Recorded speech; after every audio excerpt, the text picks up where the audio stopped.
Halo teman-teman, apa kabar di sana? Alhamdulillah saya baik di sini dan semoga teman-teman semuanya juga dalam keadaan yang baik-baik saja. Teman-teman tidak terasa sudah di penghujung tahun ya, sudah memasuki bulan November, sudah hampir di penghujung tahun 2024. Jadi apa nih yang biasanya teman-teman lakukan di penghujung tahun? Nah, di sini saya akan membagikan tips apa sih yang harusnya kita lakukan di setiap penghujung tahun. Bagaimana kita mereview ulang apa target yang telah kita capai di tahun ini dan apa yang ingin kita targetkan di tahun mendatang atau tahun 2025. Nah, biasanya di penghujung tahun saya akan mereview ulang bucket list saya atau wish list saya yang telah saya buat di tahun sebelumnya. Jadi, setiap orang pasti punya keinginan, punya dream, punya wish list, bucket list yang biasanya mereka kejar supaya tercapai apa yang mereka inginkan. Nah, di penghujung tahun seperti ini adalah waktu yang tepat buat teman-teman untuk mereview ulang apa catatan-catatan yang telah teman-teman buat di tahun sebelumnya dan apakah itu sudah tercapai ataukah belum. Kemudian diikuti dengan membuat bucket list yang baru untuk tahun berikutnya. Contohnya, di tahun lalu mungkin teman-teman ada yang membuat wish list ingin membeli rumah baru, kendaraan baru, ingin mensupport orang tuanya untuk berangkat umroh misalnya, atau ingin mengajak semua anggota keluarganya piknik bersama suatu tempat atau holiday bersama di luar kota. Nah, apakah di tahun 2024 itu keinginan teman-teman sudah tercapai? Atau mungkin ada teman-teman yang mempunyai bucket list akan menambah nilai sahamnya, atau mungkin ada mau yang menambah saldo emasnya di tahun 2024 ini. Nah, kita review ulang nih teman-teman, apakah sudah ada yang tercapai, berapa persen yang sudah tercapai, berapa persen yang belum. Jika teman-teman sudah bisa mencapai semua keinginan yang teman-teman tulis di tahun 2023, dan teman-teman bisa mencapainya di tahun 2024 ini, itu artinya bagus sekali teman-teman, bagus sekali. Tapi bagi teman-teman yang belum bisa mencapai targetnya itu mungkin yang berkeinginan punya atau membangun rumah baru masih pembangunannya masih sekian persen, and it's totally okay, fine ya. Kita bisa bekerja lebih keras di tahun berikutnya supaya target yang belum tercapai di tahun ini bisa tercapai di tahun depan. Nah, setelah mereview apa yang telah kita targetkan di tahun lalu, marilah bersama-sama kita juga membuat wish list atau bucket list untuk tahun berikutnya. Apa sih yang teman-teman ingin capai di tahun 2025? Ini teman-teman, khususnya yang sedang bekerja di luar negeri sebagai pekerja migran, perempuan pekerja migran, ini sangat perlu sekali ya teman-teman membuat list seperti ini, apa target-targetnya. Jadi supaya penghasilan yang kita dapat selama berada di luar negeri itu terlihat gitu apa yang ingin teman-teman capai. Mungkin bagi teman-teman yang sudah mulai menginvestasikan uangnya di mungkin reksadana atau beli saham bank atau saham-saham perusahaan, bisa meningkatkan lagi jumlah pembelian sahamnya, atau mungkin ada yang menargetkan mungkin tahun depan ingin dapat dividen sekian. Jadi kalau memang mau dapat dividen lebih banyak, tentunya kita juga harus meningkatkan pembelian sahamnya lebih banyak atau slot kita gitu kan. Mungkin ada teman-teman yang mulai menabung emas, baik emas yang fisik ataupun emas digital, mau meningkatkan lagi jumlah saldo emasnya. Apapun itu, mau investasi, mau teman-teman yang membangun rumah, yang menyekolahkan anaknya, mungkin ada teman-teman yang anaknya sudah kuliah dan mau menargetkan lulus di tahun 2025, jadi teman-teman juga harus menyiapkan dana dan lain-lain, mungkin bisa ditargetkan mulai dari sekarang. Nah, saat yang tepat di bulan November ini untuk membuat bucket list atau wish list atau catatan-catatan yang ingin teman-teman capai di tahun 2025 atau tahun berikutnya. Itu poin pertama, membuat wish list. Wishlist sudah dibuat, sudah direview juga wishlist yang dari tahun lalu. Nah, sekarang saatnya kita membuat yearly financial plan. Apa itu yearly financial plan? Adalah plan keuangan untuk 1 tahun ke depan. Karena kita sudah membuat bucket listnya tadi, kita sudah tahu berapa income kita, nah kita juga harus tahu ada pengeluaran-pengeluaran besar apa nih di tahun berikutnya atau tahun depan.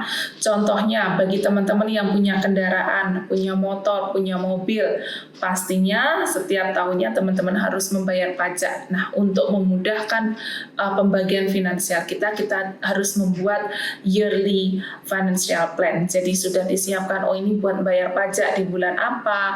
Mungkin teman-teman yang punya tanggungan KPR bisa disiapkan juga, atau teman-teman yang mau melunasi pembayaran rumah atau tanah atau apapun, itu bisa dimasukkan ke catatan keuangan atau di financial plan-nya, financial map-nya untuk 1 tahun ke depan, di mana ada pengeluaran-pengeluaran besar yang diperlukan.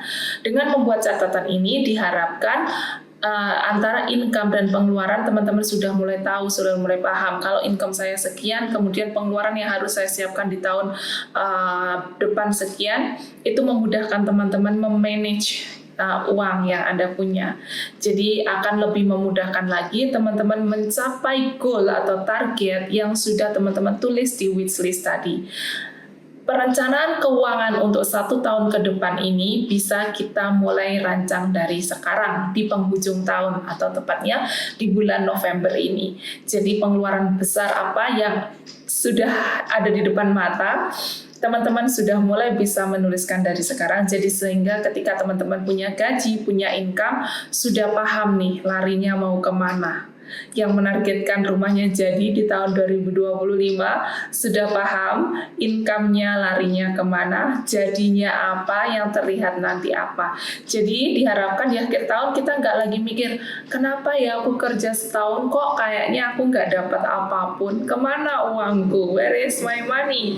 Jadi tidak ada lagi pertanyaan-pertanyaan seperti itu, karena kita sudah tahu nih uang kita lari kemana, terus jadinya bentuk apa. Seperti itu ya teman-teman. Jadi kita harus membuat yearly plan atau yearly financial map. Itu memudahkan sekali untuk mencapai target-target kita. Jadi kita juga lebih semangat bekerja teman-teman ya.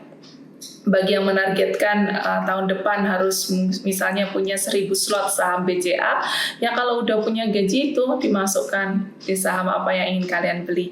Jadi ketika teman-teman pulang ke rumah udah tahu aku punya saving sekian, aku punya rumah baru, aku punya mobil baru, aku punya tabungan emas sekian, aku punya tabungan saham sekian. Jadi sudah jelas kemana arah uangnya pergi. Selain yang biasanya saya lakukan dan mungkin teman-teman juga bisa ikuti untuk lakukan adalah decluttering. Decluttering karena saya hari-harinya di rumah, saya bekerja dari rumah, saya sebagai ibu pengurus rumah tangga, jadi saya setiap akhir tahun tuh saya usahakan untuk deep cleaning, decluttering. Jadi baju-baju yang sudah jarang saya pakai di lemari saya keluarkan, kalau masih bisa kita sumbangkan, kalau memang sudah tidak layak pakai mungkin bisa kita buang, mungkin juga bisa kita gunakan sebagai lap atau sebagai alat bersih-bersih. Dan juga decluttering di area dapur, area lemari kamar, dan dimanapun. Jadi bersih besar-besaran maksimal gitu, deep cleaning lah ya. Decluttering ini sangat-sangat diperlukan apalagi di penghujung tahun seperti ini, karena biasanya kita tuh asal naruh barang aja, kita asal beli, kita naruh di lemari, kita sampai lupa bahwa kita punya barang itu ya kan. Jadi 1 tahun ini bisa kita cek lagi lemari kita, apa sih yang pernah kita check out dari tempat biasanya kita beli online yang belum pernah kita gunakan atau kita lupa.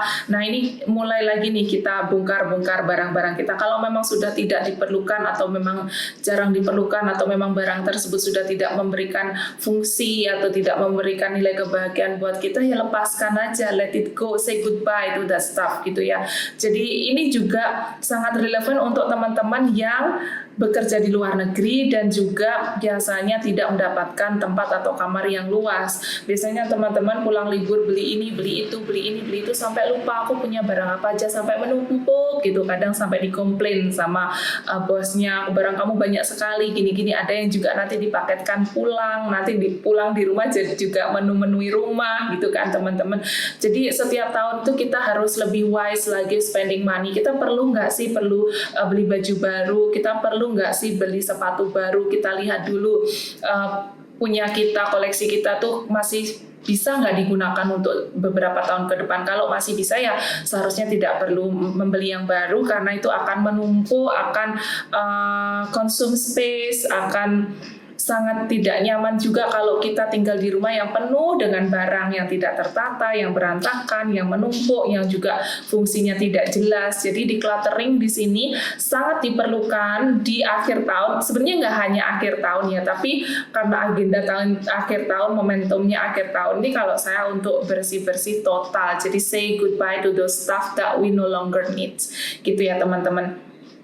Kemudian karena kita menganut minimalis atau frugal living, jadi kita itu ada rule one in one out. Jadi kalau mau beli satu barang, kita pastikan ada barang lama yang juga kita keluarkan. Misalnya nih saya mau beli tas baru gitu ya, saya mau beli tas baru, saya juga harus pastikan ada tas lama yang bisa saya say goodbye atau saya keluarkan. Jadi one in one out gitu, bisa saya kasih ke orang, bisa kalau saya udah nggak suka tapi masih layak jual, kita jual lagi dengan harga lebih murah tentunya, atau bisa juga kita sumbangkan aja gitu, kasihkan ke siapa aja yang mau. Jadi pastikan bahwa tempat kita, kamar kita, lemari kita tidak sampai penuh, sampai yang jubel sekali, karena tentunya sangat tidak nyaman ya teman-teman. Nah, momentum akhir tahun ini saya rasa sangat cocok untuk teman-teman mulai decluttering nih, yang tinggal di tempat majikan, punya kamar sendiri, biasanya numpuk-numpuk barang gitu, mulai dibongkar-bongkar lagi barang apa saja yang nggak perlu,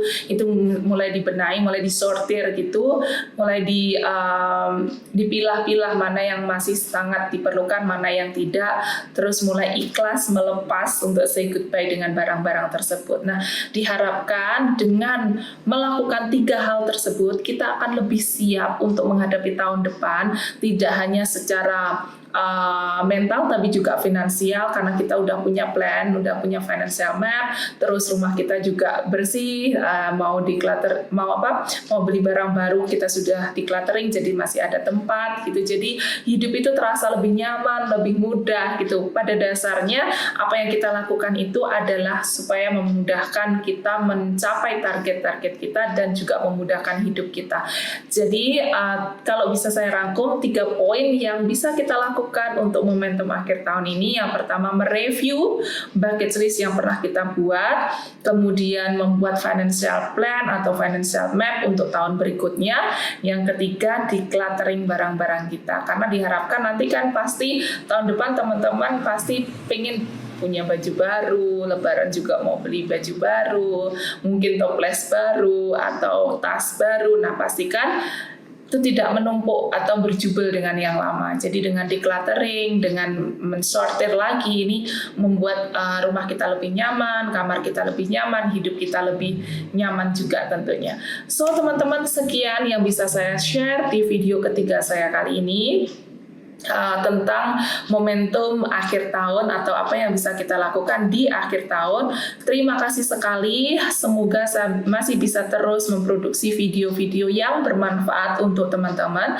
Semoga video ini ada manfaatnya dan juga bisa membuat teman-teman melakukannya dengan mudah, mencapai goal-goal kita dengan mudah, dan juga menginspirasi teman-teman untuk mendapatkan hidup yang lebih baik, lebih mudah, dan lebih berkualitas. Terima kasih. Bye-bye. See you in my next video.